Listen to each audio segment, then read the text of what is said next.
दोस्तों नमस्कार।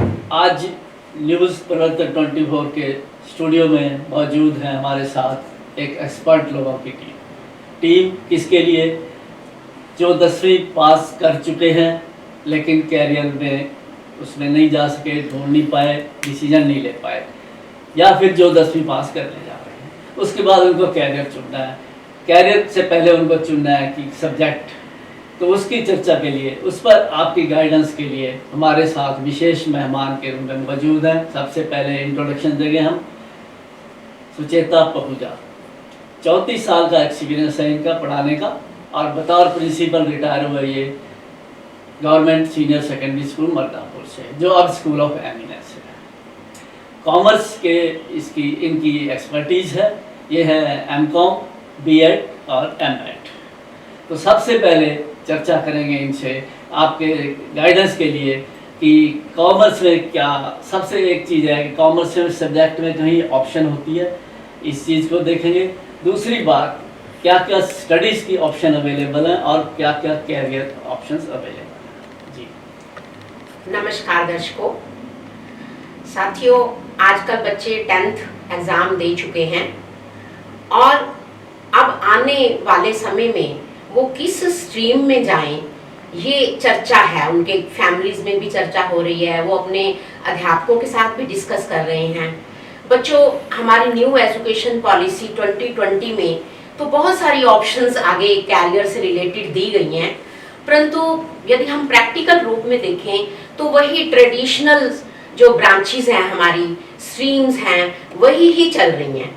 10th पास करने के बाद आप medical, non medical, commerce, vocational, arts, इन्हीं स्ट्रीम्स में ही जा सकते हैं। विनोद जी, आजकल जो है कंपटीशन का समय है, तो इसलिए बच्चे के टेस्ट के अनुसार ही उसे अपनी स्ट्रीम का चुनाव करना चाहिए। मुझे लगता है कि इसमें उसे पेरेंट्स और अध्यापकों का भी सहयोग लेना चाहिए। अध्यापक भी बाखूबी किसी बच्चे के इंटरेस्ट के बारे में जानते हैं, तो वो उन्हें अच्छे से गाइड कर सकते हैं कि आप कौन सी स्ट्रीम में जाओ। अब जैसा कि आपने बताया है, मेरा जो संबंध है वो कॉमर्स स्ट्रीम से है, तो मैं अपने ही स्ट्रीम से रिलेटेड कुछ महत्वपूर्ण जो बातें हैं वो मैं ज़रूर विद्यार्थियों के साथ डिस्कस करना चाहूँगी, और क्योंकि ये मेरा फर्ज भी बनता है। एक अध्यापक बच्चे को बहुत अच्छी तरह से गाइड करके उसको सही रास्ते पे लीड कर सकता है। तो विनोद जी, मैं बताऊं, थोड़ा लंबा हो जाएगा। आफ्टर कॉमर्स ले लिया आपने, सपोज आपने 10th के बाद अपने टेस्ट के हिसाब से कॉमर्स ग्रुप चुन लिया, तो 11th 12th कॉमर्स आप करेंगे, जिसमें जो सीबीएसई और पंजाब स्कूल एजुकेशन बोर्ड के लगभग सभी सेम ही विषय हैं। इस चीज़ का कोई भी फर्क नहीं पड़ता कि आपने 11th 12th सीबीएसई बोर्ड से किया है या पंजाब स्कूल एजुकेशन बोर्ड से किया है, क्योंकि दोनों ही बोर्ड एनसीईआरटी के सिलेबस ही करवा रहे हैं। अब जब देखो, बच्चा जो है, बच्चे 3 तरह के होते हैं, एक एवरेज, एक अबव एवरेज और एक बिलो एवरेज। तो सबसे पहले मैं जो बच्चे अबव एवरेज हैं, जिनमें कुछ करने की योग्यता है, कर्मठ हैं, आत्मविश्वासी हैं, डिसिप्लिन हैं और मार्क्स भी 12th में बहुत अच्छे लाते हैं, तो उनके लिए कुछ नेशनल लेवल के जो कंपटीशन क्लियर करके जो कोर्सेज होते हैं, और ये विनोद जी +2 के बाद ही होते हैं, बच्चों को ये चीज़ें नोट कर लेनी चाहिए। तो सबसे पहले है CA-CPT। बहुत से लोग इसको बहुत ही एक लंबा कोर्स मानते हैं या बहुत ही मेहनत लगती है ये कोर्स मानते हैं। बच्चों, ऐसा नहीं है। अब CA में पास प्रतिशत जो है वो भी बढ़ाया गया है। अब यदि 100 बच्चे CA का एग्जाम देते हैं तो 20 बच्चे जो हैं वो क्लियर होते हैं, जबकि इससे पहले बहुत समय पहले ये 4%, 5% होता था। तो क्योंकि CA की डिमांड्स बढ़ रही है, हमारी इकोनॉमी जो है वो इतनी विकसित हो रही है कि CA की डिमांड बढ़ती देखकर ये फैसला लिया गया है। तो इसलिए आप अब CA कैसे कर सकते हैं, +2 के बाद ही आपका CA-CPT का एग्जाम होगा। बट ये एग्जाम आप तभी सोचना if you are doing above average. तो ये टेस्ट नेशनल लेवल का टेस्ट होता है, इसको CA फाउंडेशन कोर्स भी बोलते हैं। मतलब यदि आपने CPT क्लियर कर लिया तो समझो आपने CA फाउंडेशन कर लिया। उसके बाद दूसरा जो बहुत मोस्ट पॉपुलर टेस्ट है वो है CLAT, common law aptitude test. तो मुझे लगता है कि आज के समय में जब इतनी लीगल जो है मुश्किलें आ रही हैं व्यक्तियों में, तो वकीलों की भी डिमांड बढ़ रही है। हम इनकम टैक्स का ही देख लें, आज हर व्यक्ति जो इनकम टैक्स पेयर है उसको इनकम टैक्स एडवाइजर की हेल्प चाहिए होती है, क्योंकि इनकम टैक्स के रूल्स इतने जो है कॉम्प्लिकेटेड हैं कि एक आम व्यक्ति उसको समझ ही नहीं पाता। जब तक वो नियमों को समझता है नए नियम आ जाते हैं। तो इसलिए क्लैट का टेस्ट +2 के बाद है, मतलब आप +2 के बाद ही सीधे आप लीगल एडवाइजर बन सकते हो। कॉमर्स के स्टूडेंट्स इनकम टैक्स लाइन में जा सकते हैं। तो ये टेस्ट भी नेशनल लेवल पे होता है, ऑल ओवर इंडिया होता है, और कुछ जो बहुत ही अच्छे रैंक वाली यूनिवर्सिटीज हैं वो इस टेस्ट के थ्रू ही एडमिशंस करती हैं। आज आपने लॉ कर ली, इतना ही सफिशिएंट नहीं है, आपने कहां से की, किस यूनिवर्सिटी से की, ये भी मैटर करता है। तो क्लैट का टेस्ट आप +2 के बाद दे सकते हैं। उसके बाद CS कंपनी सेक्रेटरी। आज कंपनियां इतनी बड़ी बड़ी मल्टीनेशनल कंपनियां, ग्लोबलाइजेशन हो चुका है, तो मल्टीनेशनल कंपनीज में कंपनी सेक्रेटरी की भी एक बहुत ही महत्वपूर्ण पोस्ट होती है, जो 3 साल का विनोद जी ये कोर्स है। और CS का भी नेशनल लेवल का एंट्रेंस टेस्ट होता है, और वो भी +2 के बाद ही होता है। ये CS जो है कंपनी सेक्रेटरी, ये सब्जेक्ट ये ग्रेजुएशन के बाद होता है? नहीं, +2 के बाद सीधा हाँ जी। ये मैं आपको जितने CA CPT या क्लैट या आपको CS बता रही हूँ, ये सारे ही एंट्रेंस टेस्ट जो है ये +2 के बाद होते हैं। और मुझे लगता है बहुत सारे बच्चों को तो ये CA के लिए फाउंडेशन कोर्स है, हाँ। ऐसे CS के लिए भी है या स्टेट बस CS आपने टेस्ट क्लियर कर लिया, उसके बाद आपका कंपनी सेक्रेटरी का कोर्स शुरू हो जाता है। और कंपनी सेक्रेटरी का बहुत महत्वपूर्ण पद है किसी भी कंपनी में। उसे सारे लीगल मैटर्स देखने होते हैं, सारे जो उसकी टैक्स की कॉम्प्लायंसेस है वो देखनी होती हैं कि हमारी कंपनी की क्या रिपोर्ट है। उसे अपने मैनेजर की जो है उनकी मीटिंग्स वगैरह सारी तय करनी होती हैं। मतलब मुझे लगता है गर्ल्स के लिए तो ये बहुत ही अच्छा एक जो है ऑप्शन है। उसके बाद एक और टेस्ट जो है वो है CUET। CUET का मतलब है central university CUET central university admission test. अब विनोद जी बच्चों को इसके बारे में पता ही नहीं है। हमारे यहाँ लोकल बच्चे क्या करते हैं कि ठीक है जी +2 कर ली, BCom किसी भी लोकल कॉलेज से कर लेंगे। अब आप यदि किसी लोकल कॉलेज से BCom करते हो या फिर CUET के थ्रू आप किसी कॉलेज से BCom करते हो, तो there is a great difference.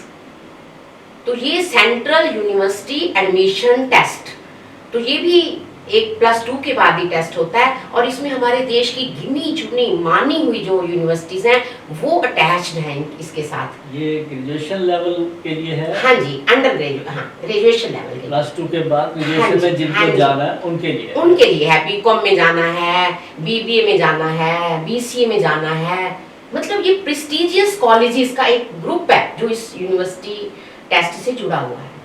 अब हमारे राजपुरा के बहुत सारे बच्चे हैं जिसमें इतना टैलेंट है, यदि हम उनको ये एडवाइस दें, इस टेस्ट की डेट्स वगैरह के बारे में हम उनको बताएं, फॉर्म उनका फिल करवा दें ऑनलाइन, तो मुझे लगता है वो क्लियर करेंगे और देश के किसी भी कोने में वो जाएंगे पढ़ने के लिए। तो ये 4 मैंने जो बताए हैं, ये चारों की चारों जो टेस्ट होती हैं, इनके एंट्रेंस टेस्ट, और ये +2 के बाद ही होती हैं। और यदि आपका ये एंट्रेंस टेस्ट क्लियर हो जाता है, समझो आपका करियर सिक्योर हो गया, आप कुछ बनने जा रहे हो। ये टेस्ट एक सिग्नल है कि you are different than others. अब बच्चों को नॉलेज ही नहीं है। मुझे लगता है कि बच्चे जब ये आपके द्वारा जो ये प्रयत्न किया गया है, जब ये देखेंगे, तो मुझे लगता है बहुत से बच्चे इससे लाभ उठाएंगे। अब आपने मान लो ये एंट्रेंस टेस्ट नहीं दिया, आपने सिंपल अपने किसी लोकल कॉलेज से BCom कर ली, BBA कर लिया, BCA कर लिया, तो उसके बाद फिर आपको जॉब्स में मुश्किल आ रही है। आज एक सिंपल BCom स्टूडेंट को कोई बहुत अच्छी जॉब नहीं मिलने जा रही। हाँ, एक्स्ट्रा ऑर्डिनरी बच्चा है तो वो बैंक टेस्ट दे दो, बैंक टेस्ट की तैयारी कर लो, या और कोई जो गवर्नमेंट जॉब्स के टेस्ट हैं वहां चले जाओ। परंतु जो एक ग्रोइंग फ्यूचर होता है, एक प्रॉस्परस फ्यूचर होता है, वो एक BCom स्टूडेंट्स को नहीं मिलेगा। तो कोई बात नहीं, आपने बीकॉम कर लिया है, आप जॉब की तलाश कर रहे हैं, आपको नहीं मिल रही जॉब्स, तो आप कुछ स्पेसिफिक डिप्लोमा कीजिए। अब वो स्पेसिफिक डिप्लोमे क्या है? CMA, नाम भी नहीं पता, कॉस्ट एंड मैनेजमेंट अकाउंटेंट। आज बड़ी बड़ी इंडस्ट्रीज को कॉस्ट एक बहुत बड़ी समस्या है और मैनेजमेंट एक बहुत बड़ी समस्या है। प्लानिंग, ऑर्गेनाइजिंग, इन कमियों की वजह से बड़ी बड़ी फैक्ट्रियां जो हैं वो जो है इन समस्याओं से जूझ रही हैं, तो उनको एक्सपर्ट एडवाइस की जरूरत होती है। तो CMA कॉस्ट मैनेजमेंट अकाउंटेंट के डिप्लोमे होते हैं, जो कोई भी बीकॉम व्यक्ति जो है, बीकॉम स्टूडेंट है, वो अपनी इन डिप्लोमों में एडमिशन ले सकता है। अभी कोई ज़्यादा गवर्नमेंट यूनिवर्सिटीज तो नहीं इनको करा रही, परंतु प्राइवेट यूनिवर्सिटीज में आपको ये कोर्सेज मिलेंगे। 6 मंथ से लेके 2 इयर्स तक के ये कोर्सेज हैं, डिफरेंट टाइम वेरिएशन के हैं। उसके बाद आप आजकल क्या देख रहे हैं हम, इंटरनेशनल ट्रेड। तो इंटरनेशनल ट्रेड से रिलेटेड जो है, ग्लोबल ट्रेड से रिलेटेड डिप्लोमे हैं, कोर्सेज हैं, आप लो ना, उसमें स्पेशलाइजेशन करो ना। आप कुछ, आप सिंपल बीकॉम हो, आप आगे ये कोर्सेज में एडमिशन लो, आपको ग्लोबल ट्रेडिंग में आपको अपॉर्चुनिटीज मिलेंगी, जॉब्स मिलेंगी। बच्चों, आप ऐसे नहीं काम चलने वाला कि सिंपल जी +2 कर ली, बीकॉम कर रहे हैं और फिर बैठे हैं घर में कि हमें तो जॉब नहीं मिल रही जी। कंपटीशन है, कंपटीशन है तो उसके रास्ते भी हैं, तो उन रास्तों पे आप चलो। एक और जो मैंने आजकल एक नया कोर्स देखा है, जो मुझे ऐसा लग रहा है कि आने वाले फ्यूचर में वो बहुत ही फलदायी हो सकता है, risk management, risk management, actuarial science. ये कोर्सेज में इसको थोड़ा इलाबोरेट करें। हाँ जी, एक्वारियल साइंस। हाँ जी, एक्वारियल साइंस में Vinod ji maths, science, economics, sorry maths, stats and economics. Stats, हाँ, स्टैट्स, मैथ्स एंड इकोनॉमिक्स, ये 3 विषयों का यदि आपके पास कॉम्बिनेशन है, तो आप जो इंश्योरेंस कंपनी में जो बीमा करवाते हैं, तो आजकल आप देख रहे हो कि इंश्योरेंस का युग है। आज हर व्यक्ति हर अपने सामान का खुद भी बीमित है, वो इतना रिस्क है। तो जब उनके कंपनसेशन वगैरह कैलकुलेट करने होते हैं और किस तरह के बीमे में कितनी प्रोबेबिलिटी है, देखो ना, प्रोबेबिलिटी वही स्टैट मैथ्स आ गया, तो उसी रिस्क के हिसाब से फिर बीमा कंपनियां जो वो बीमा करती हैं। तो ऐसे जो हमारे एक्सपर्ट स्टूडेंट हैं जिन्होंने रिस्क मैनेजमेंट या एक्वायरल साइंस के कोर्सेज कर रखे हैं, उनको बीमा कंपनियों में, बैंकों में एक स्पेशलाइज्ड जॉब मिलती है। तो हम बच्चों को गाइड कर सकते हैं कि वो इस तरह के लाइंस में जाएं, न्यू लाइंस में जाएं। फाइनेंशियल एनालिस्ट, ये एक बहुत बड़ा आजकल हम देख रहे हैं कि जो युवा वर्ग है सारा, वो शेयर्स में पैसा लगाता है, म्यूचुअल फंड्स में लगाता है। तो उनमें जो है कितना पैसा लगाएं, क्या प्रोपोर्शन होनी चाहिए। मान लो किसी कंपनी को लोन चाहिए, तो वो फंड्स कैसे रेज करें, थ्रू इशूइंग शेयर्स या वो बैंक से लोन ले। तो जो फाइनेंशियल एनालिस्ट होते हैं वो किसी कंपनी के फाइनेंस से रिलेटेड इंपॉर्टेंट डिसीजंस लेते हैं। बहुत अच्छी पोस्ट है ये, बहुत अच्छा काम है और पैकेजेस भी बहुत अच्छे हैं। और काम कौन करेंगे?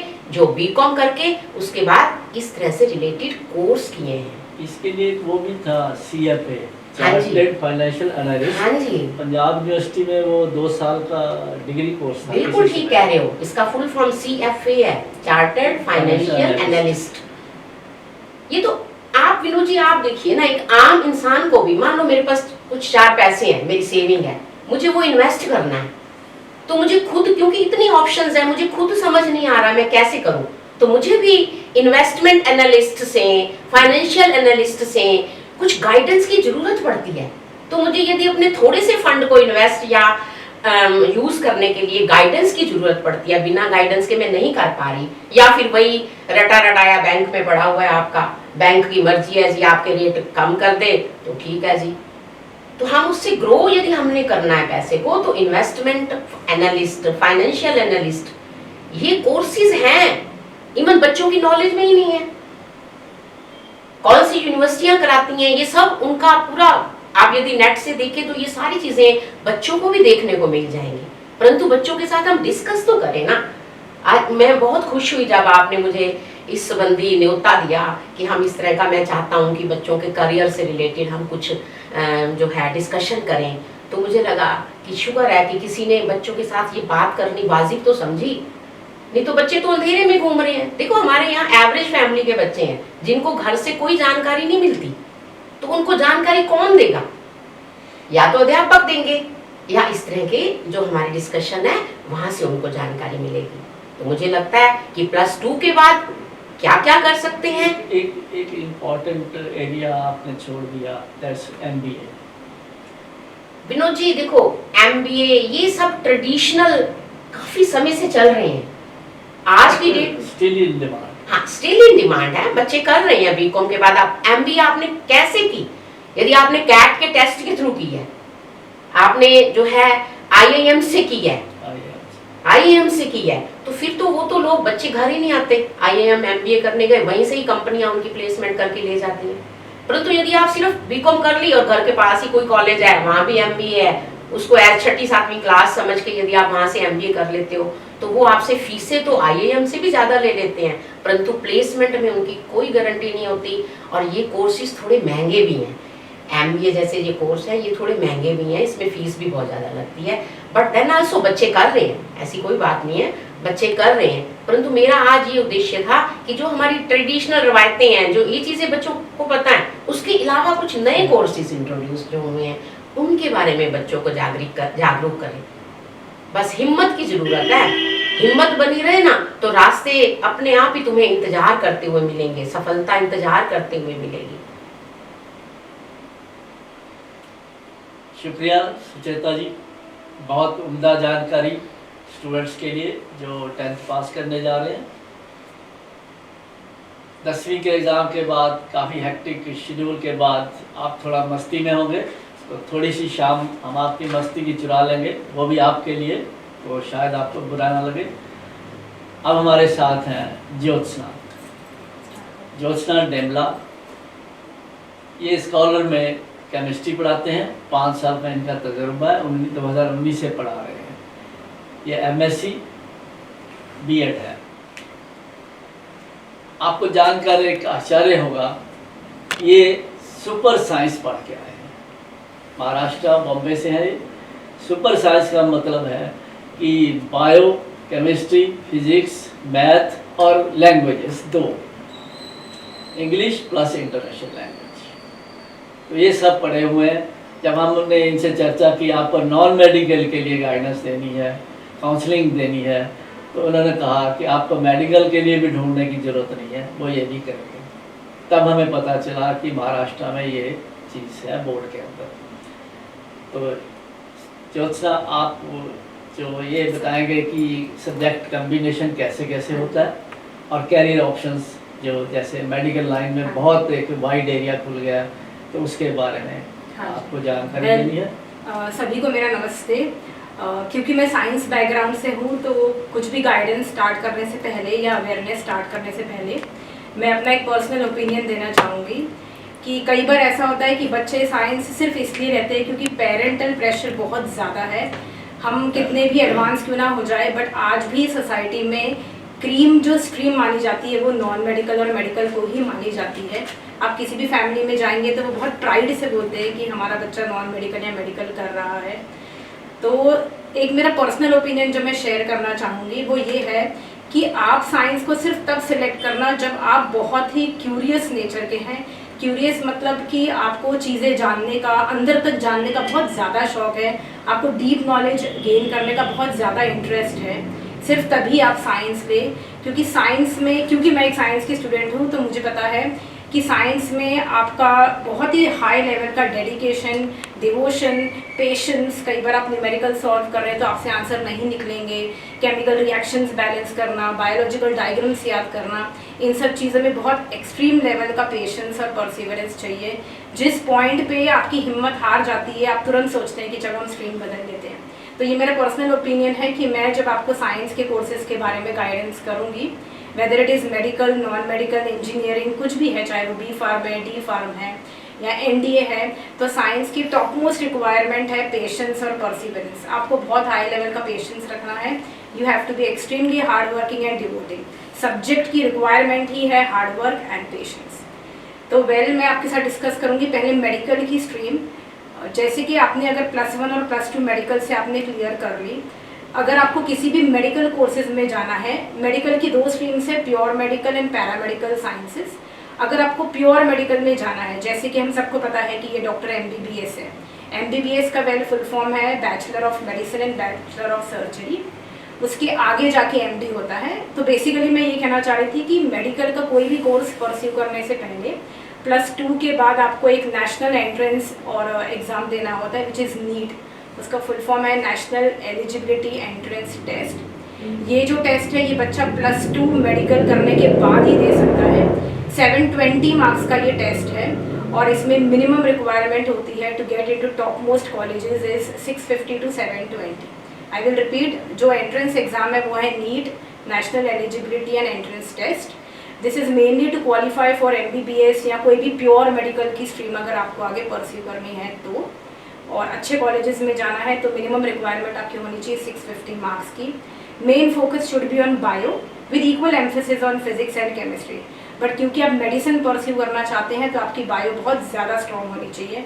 You should be aware of all the drugs and medicine that are going on. Current affairs के बारे में आपको पता होना चाहिए, कौन सा ड्रग इनिशियली इन्वेंट किया गया है, क्या उसके मॉड्यूल्स एंड सो ऑन। जैसे ही आपका नीट क्लियर हो जाएगा आप एनरोल कर सकते हो MBBS के लिए, which is bachelor of medicine and bachelor of science. ये एक 5 ईयर का कोर्स है। इसका मतलब ये है कि आप एक नॉर्मल से डॉक्टर बन रहे हैं जो सिर्फ मेडिसिन प्रिस्क्राइब कर सकता है और सिंपल सर्जरी कर सकते हैं। सिंपल सर्जरी का मतलब है you can not be a gynaecologist, you can not be a heart surgeon, you can not be a neuro surgeon. Simple surgeries आप परफॉर्म कर सकते हैं। वंस यू ऑब्टेन MBBS की डिग्री, जो 5 साल का कोर्स है और उसमें बहुत पेशेंस आपको चाहिए, जो मैंने आपको इनिशियली ही बताया था, क्योंकि मेडिसिन लाइन के लिए सबसे ज़्यादा पेशेंस चाहिए। उसके बाद आप आगे कर सकते हैं MD। MD एक 3 ईयर का कोर्स है। इसका फुल फॉर्म है डॉक्टरेट ऑफ मेडिसिन। MD करने के बाद आपको एक स्पेशलाइज्ड डिग्री मिलती है। सपोज आप जाना चाहते हैं गायनेकोलॉजिस्ट बनना चाहते हैं तो you can go ahead with weather it is birth deliveries या कोई भी वुमेन रिलेटेड डिजीज़ है या कुछ भी, दैट इज़ गायनेकोलॉजिस्ट। उसके बाद आप न्यूरो सर्जन बन सकते हैं। इट मीन्स आप ब्रेन सर्जरीज परफॉर्म कर सकते हैं, आप कार्डियोवैस्कुलर सर्जरीज कर सकते हैं, आप हार्ट सर्जन बन सकते हैं। तो मैंने आपको एक सुपरफिशियल आइडिया दिया है कि +2 के बाद to go ahead with medical stream आप नीट का एग्ज़ाम क्वालिफाई करिए। नीट के एग्ज़ाम के जो मार्क्स हैं वो है 720, मिनिमम है 650 to get into good colleges. MBBS 5 year का कोर्स है। उसके बाद that is only for superficial surgery. उसके बाद आप कर सकते हैं MD। MD is a 3 year का कोर्स।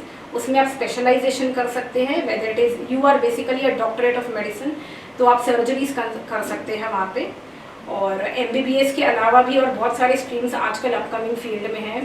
अगर आपने ये मेडिकल का नीट एग्ज़ाम क्लियर नहीं करना, क्योंकि नीट एग्ज़ाम एक one of the toughest qualifying exams हैं ऑल ओवर इंडिया, अगर आपसे नीट क्वालिफाई नहीं हो पाता या मार्क्स कम है या आप एक गुड कॉलेजेस में नहीं एनरोल हो पाते, then you can opt for other paramedical courses. Paramedical courses में आता है जैसे कि आप एक बन सकते हैं लैब टेक्नीशियन। लैब टेक्नीशियन में जहाँ पे ब्लड एनालिसिस होते हैं, यूरिन एनालिसिस होते हैं, वो भी एक बैचलर का ही कोर्स है जिसको हम कहते हैं BAMLT, which is bachelor of lab technician. आजकल एक अपकमिंग कोर्स जो है वो है रेडियो टेक्नोलॉजिस्ट। रेडियो टेक्नोलॉजिस्ट का मतलब है जो रेडिएशंस और सर्जरीज को स्टडी करते हैं mainly for treatment of cancer and other such radiation से रिलेटेड जो भी डिजीज़ है। ये एक बहुत ही अपकमिंग कोर्सेज है। रेडियो टेक्नोलॉजिस्ट आप बन सकते हैं, रेडिएशंस को आप स्टडी कर सकते हैं। उसके बाद आप जा सकते हैं एक लैब टेक्नीशियन, मैंने जैसे आपको बताया, एक रेडियोलॉजिस्ट बताया, आप पैथोलॉजिकल फील्ड में भी जा सकते हैं। इसके अलावा ज़्यादातर गर्ल्स जो ऑप्ट करती हैं वो है BSc नर्सिंग। नर्सिंग का मतलब ये नहीं है कि आप सर्जरीज परफॉर्म कर सकते हैं, वो अथॉरिटी एक MD के पास ही होती है। BSc नर्सिंग का मतलब है कि आप असिस्ट कर सकते हैं, आप OT में, दैट इज़ ऑपरेशन थिएटर में जा सकते हैं, एक सिंपल क्लीनिंग प्रोसीजर या सिंपल ECG एनालिसिस आप कर सकते हैं कि पेशेंट की शुगर लेवल क्या है एंड सो ऑन, या आप लोकल इंजेक्शंस दे सकते हैं, बट आपको सर्जरीज करने की परमिशन नहीं होती। तो ये है BSc नर्सिंग का कोर्स। इसके अलावा पैरामेडिकल में आप जा सकते हैं एक ऑप्टोमेट्री में भी। ऑप्टोमेट्री का मतलब ये है कि जितनी भी आई रिलेटेड डिजीजेज हैं या आई रिलेटेड डेफिशिएंसी है उनको आप क्योर कर सकते हैं। MBBS के अलावा आप एक और चीज़ में जा सकते हैं which is BDS, bachelor of dental surgery. BDS करने के बाद भी आपको MD करना पड़ेगा। तो ये एक लेआउट है for medical streams that after you clear your +2 you go ahead with NEET में आपका एम रहना चाहिए that you qualify with the best scoring marks. NEET करने के बाद आप MBBS करिए, MBBS के बाद MD का मतलब है कि आप सर्जरीज परफॉर्म कर सकते हैं। If not, if you can not crack that, आप जा सकते हैं पैरामेडिकल कोर्सेज में। पैरामेडिकल में है लैब टेक्नीशियन जहाँ पे यूरिन और ब्लड एनालिसिस है, आप पैथोलॉजिस्ट बन सकते हैं, आप BSc नर्सिंग के कोर्सेज है ऑप्ट कर सकते हैं, आप ऑप्टोमेट्री में जा सकते हैं, आप रेडियोलॉजिस्ट कर सकते हैं and so on. Before you proceed further, you have talked about pathologist. हाँ जी sir. So, as a layman, people do not know what is the exact role of pathologist. Pathologist sir वो होते हैं जो आपके जैसे कि कोई भी ऑपरेशन परफॉर्म करना है तो आपके ब्लड का पहले काउंट चेक किया जाता है, आपका HB चेक किया जाता है, आपके एंटीबॉडीज चेक किए जाते हैं कि कितने ब्लड सेल्स हैं, क्या है WBC काउंट है, RBC काउंट है।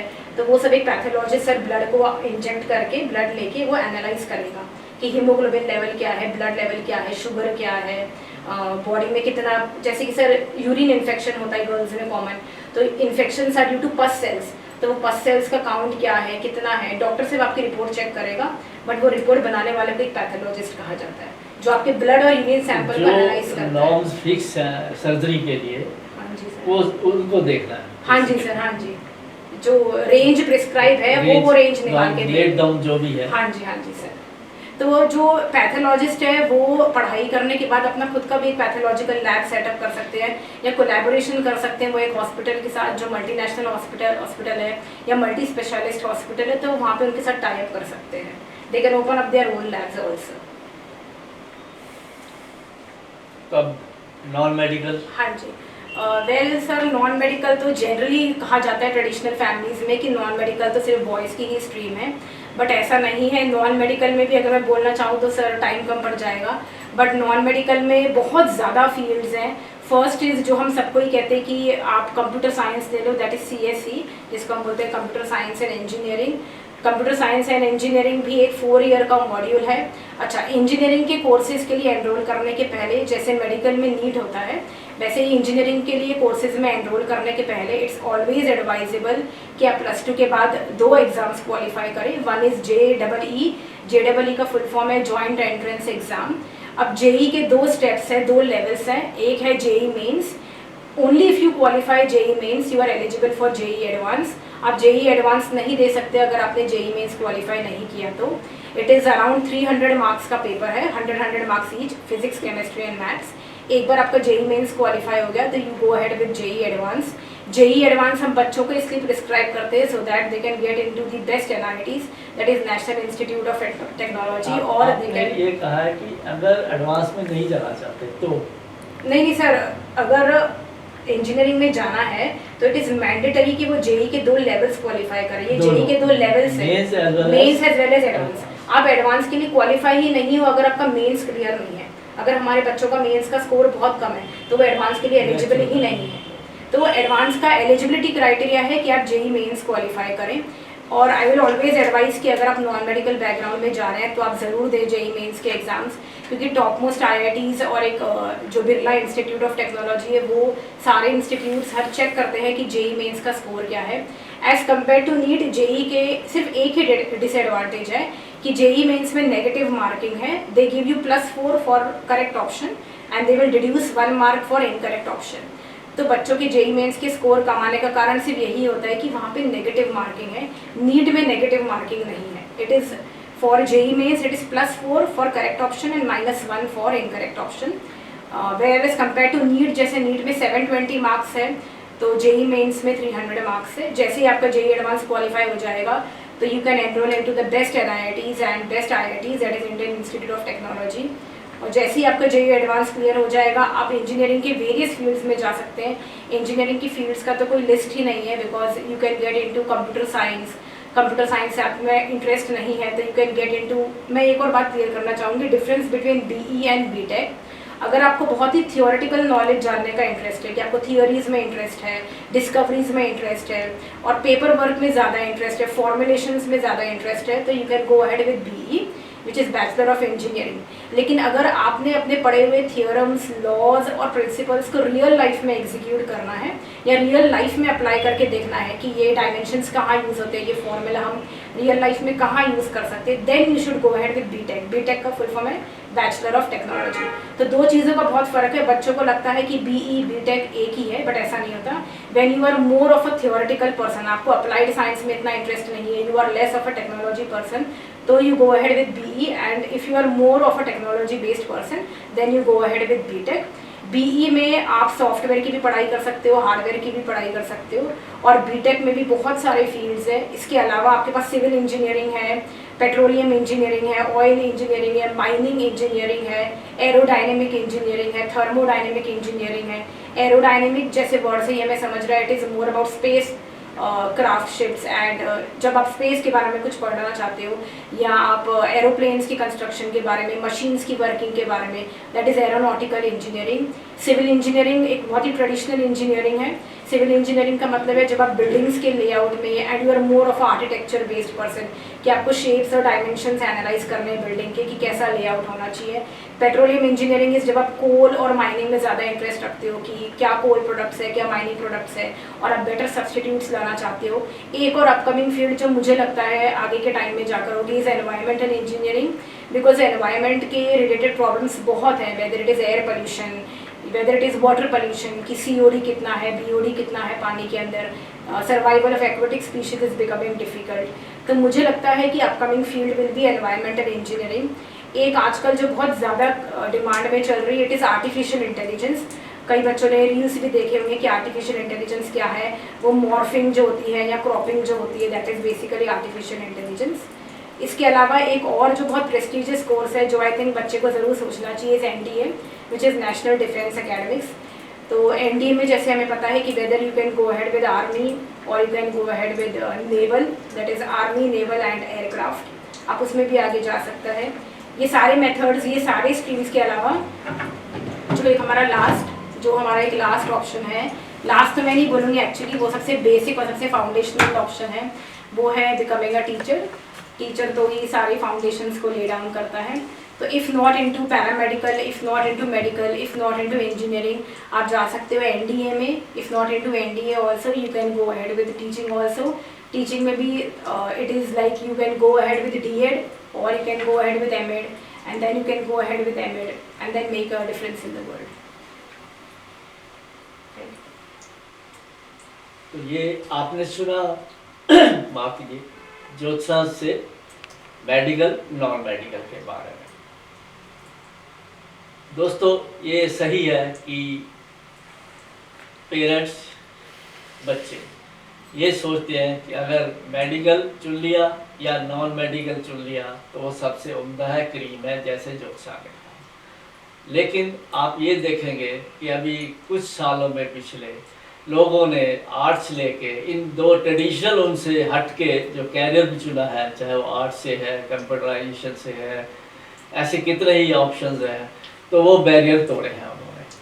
तो इसलिए अगर आपका टेस्ट, हाँ, एक सब्जेक्ट में आपको थोड़ा मास्टर होना है तो वो आप कोई भी चुन लीजिए तो आपका कैरियर बन सकता है। अभी हमारे साथ हैं प्रोफेसर मनदीप सिंह, पटेल कॉलेज में पढ़ाते हैं कंप्यूटर। आप हैं MSc IT और MCA, master in computer application. 15 साल का एक्सपीरियंस है पढ़ाने का। ये आपको कंप्यूटर के ऊपर, उसके ऊपर कैरियर ऑप्शंस के बारे में बताएंगे और साथ ही बताएंगे आर्ट्स के बारे में, अगर आप आर्ट्स ऑप्ट करना चाहते हैं तो। और आर्ट्स में क्या क्या सब्जेक्ट कॉम्बिनेशंस हैं अवेलेबल हैं जो आपको, और साथ ही कैरियर ऑप्शंस क्या क्या है। जी प्रोफेसर मनदीप सिंह। इस चैनल ਨੂੰ ਦੇਖ ਰਹੇ ਸਾਰੇ ਦਰਸ਼ਕਾਂ ਨੂੰ ਸਤਿ ਸ੍ਰੀ ਅਕਾਲ। ਸਭ ਤੋਂ ਪਹਿਲਾਂ ਮੈਂ ਤੁਹਾਨੂੰ ਆਰਟਸ ਬਾਰੇ ਜਾਣਕਾਰੀ ਦੇਣਾ ਚਾਹਾਂਗਾ। ਜਿਹੜੇ ਸਟੂਡੈਂਟਸ 10th ਤੋਂ ਬਾਅਦ ਆਰਟਸ ਜਾਂ ਹਿਊਮੈਨਿਟੀਜ਼ ਅਡਾਪਟ ਕਰਨਾ ਚਾਹੁੰਦੇ ਨੇ, ਸੋ ਸਾਡੇ ਕੋਲ ਸਭ ਤੋਂ ਪਹਿਲਾਂ ਕੋਰ ਸਬਜੈਕਟਸ ਆ ਜਾਂਦੇ ਨੇ, ਜਿਹੜਾ ਕਿ ਸਭ ਤੋਂ ਪਹਿਲਾਂ ਆਉਂਦਾ ਹੈਗਾ ਹਿਸਟਰੀ। ਹਿਸਟਰੀ ਆਉਂਦੀ ਹੈਗੀ study of past events, civilization and culture. Second subject ਸਾਡੇ ਕੋਲ ਆ ਜਾਂਦਾ ਹੈਗਾ ਆਰਟਸ ਦਾ ਪੋਲੀਟੀਕਲ ਸਾਇੰਸ। ਪੋਲੀਟੀਕਲ ਸਾਇੰਸ ਹੈ understanding governance, constitutions and international relations. ਉਸ ਤੋਂ ਬਾਅਦ ਆ ਜਾਂਦਾ ਹੈਗਾ ਸਾਡੇ ਕੋਲ ਜਿਓਗ੍ਰਾਫੀ। ਜਿਓਗ੍ਰਾਫੀ ਆ ਜਾਂਦੀ ਹੈਗੀ ਹੈ study of earth, environment and human settlement. Next subject साढ़े को आ जाता है जी economics, study of economy, trade and financially systems. Next साढ़े को सब्जेक्ट आ जाता है psychology, understanding human behaviour and mental processes. Next sociology, study of society, culture and human relationship. Next philosophy, exploration of ideas, ethics and critical thinkings. ये साढ़े core subjects आ जाते हैं। इस तो बाद अपने को एडिशनल ऑप्शंस भी आ जांदियां ने आर्ट्स दे विच, जिवें फाइन आर्ट्स आ, home science, legal studies, media studies, physical education, mathematics, statics. इस तो बाद अगर असी सब्जेक्ट आप वैसे आपने ये जो बात की है, हाँ जी सर, 10th के बाद मीडिया लाइन में या एक और नाम लिया अभी, वो कैसे कम्बिनेशन है? सर मीडिया ਦੇ ਵਿੱਚ ਕੀ ਹੈ ਕਿ ਜਰਨਲਿਜ਼ਮ ਦਾ ਇੱਕ ਸਬਜੈਕਟ ਕਈ ਸਕੂਲਸ ਦੇ ਵਿੱਚ ਜਰਨਲਿਜ਼ਮ ਦਾ ਸਬਜੈਕਟ ਆਫਰ ਕਰਦੇ ਨੇ। ਉਸ ਤੋਂ ਬਾਅਦ ਬੀਜੀਐਮਸੀ, ਹਾਂਜੀ ਸਰ, ਉਸ ਤੋਂ ਬਾਅਦ ਸਟੂਡੈਂਟ ਡਾਇਰੈਕਟ ਬੀਜੀਐਮਸੀ ਕਰ ਸਕਦਾ ਹੈਗਾ sir after +2, bachelor of journalism and mass communication, ਅਗਰ ਸਰ ਉਹ ਮੀਡੀਆ ਦੀ ਲਾਈਨ ਦੇ ਵਿੱਚ ਜਾਣਾ ਚਾਹੁੰਦਾ ਹੈਗਾ। ठीक है। ਹਾਂਜੀ ਸਰ। ਉਸ ਤੋਂ ਬਾਅਦ ਅਗਰ ਸਬਜੈਕਟ ਕੰਬੀਨੇਸ਼ਨ ਦੀ ਗੱਲ ਕਰਦੇ ਹੈਗੇ ਤਾਂ पॉलिटिकल साइंस बहुत मेन सब्जेक्ट है। हिस्ट्री, पॉलिटिकल साइंस, इकनॉमिक्स और एक लैंग्वेज जरूर बच्चे को अडॉप्ट करना चाहिए है कि एक लैंग्वेज सब्जेक्ट जरूर रखे, चाहे इंग्लिश रखे, हिंदी रखे या पंजाबी रखे, जिस सब्जेक्ट में वो कंफर्टेबल है। नैक्सट उसका कॉम्बीनेशन आ जाता है, अगर आप कॉम्बीनेशन फस्ट की जिवें गल कर रहे थे हिस्ट्री, पॉलिटिकल साइंस, इकनॉमिक्स तो इंग्लिश, इसका फ्यूचर की हो सकता है? UPSC की तैयारी कर सकता है, लॉ, जर्नलिज्म ਜਾਂ ਉਹ ਇੰਟਰਨੈਸ਼ਨਲ ਰਿਲੇਸ਼ਨਸ ਦੇ ਵਿੱਚ ਵੀ ਆ ਸਕਦਾ ਹੈਗਾ। ਨੈਕਸਟ ਕੰਬੀਨੇਸ਼ਨ ਆਪਣਾ ਬਣਦਾ ਹੈਗਾ ਸਾਈਕੋਲੋਜੀ।